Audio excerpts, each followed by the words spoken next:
देवाधिदेव महादेव के चरणों में प्रणाम करता हूँ। इस कालखंड के प्रथम शिवशिष्य साहब श्री हरिंद्रानंद जी के चरणों में कोटि कोटि प्रणाम करता हूँ। शक्ति स्वरूपा माँ दीदी नीलमानंद के चरणों में कोटि कोटि प्रणाम करता हूँ। और आप सभी गुरु भाई बहनों को मैं कोटि कोटि प्रणाम करता हूँ। आज का विषय कि बहुत से गुरु भाई गुरु बहन कहते हैं मेरी तरह कि हम चर्चा नहीं कर पाते हैं, दया मांग लेते हैं, प्रणाम निवेदित कर देते हैं, लेकिन चर्चा नहीं कर पाते हैं। और ये मेरी भी सबसे कठिन समस्या रही कि मैं 2 नियम कर लेता था, तीसरा नियम मेरे से भी नहीं हो पाता था। और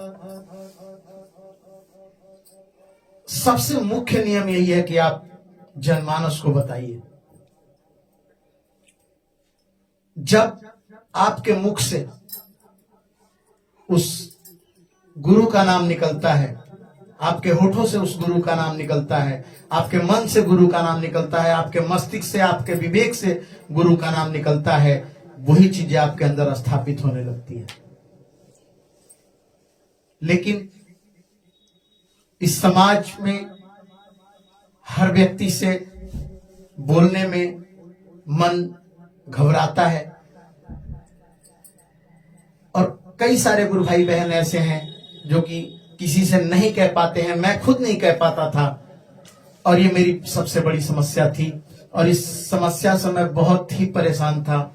और फिर मैंने एक दिन महादेव से दया मांगी, साहब से हरिंद्रानंद जी से दया मांगी कि आखिर इसका क्या करूं मैं। आपने तो 3 नियम बताए हैं, दया मांग लेता हूं, चर्चा करना मैं नहीं कर पाता हूं, ऐसा क्या करूं कि मैं चर्चा भी कर पाऊं। और मैं लगातार कई दिन तक इस विषय पे सोचता रहा, कई दिन तक इस विषय पे परेशान रहा कि भाई 2 ही नियम हो पाते हैं, तीसरा नियम नहीं हो पाता है। अचानक एक दिन मेरे मन से या महादेव की दया कहिए आवाज आई कि लोगों से चर्चा करने से पहले तुम खुद में चर्चा करो, अपने मन से चर्चा करो, अपने दिमाग से चर्चा करो, तुम्हारा रास्ता जरूर खुलेगा। और यही हुआ। मैंने साहब के बारे में सोचना शुरू किया, गुरु के बारे में सोचना शुरू किया और तरह तरह की जिज्ञासाएं उठती थी और उसका समाधान खुद से ढूंढना चालू किया। और फिर समय ऐसा आया कि मैं जब भी चर्चा में जाता था वहां पे ये बात भी लोगों को बताता था कि मैं आप सबसे चर्चा नहीं कर पाता हूं, लेकिन मैं खुद से चर्चा करता हूं। खुद की जिज्ञासा होती है और खुद का समाधान महादेव से दया मांग के ढूंढता हूं।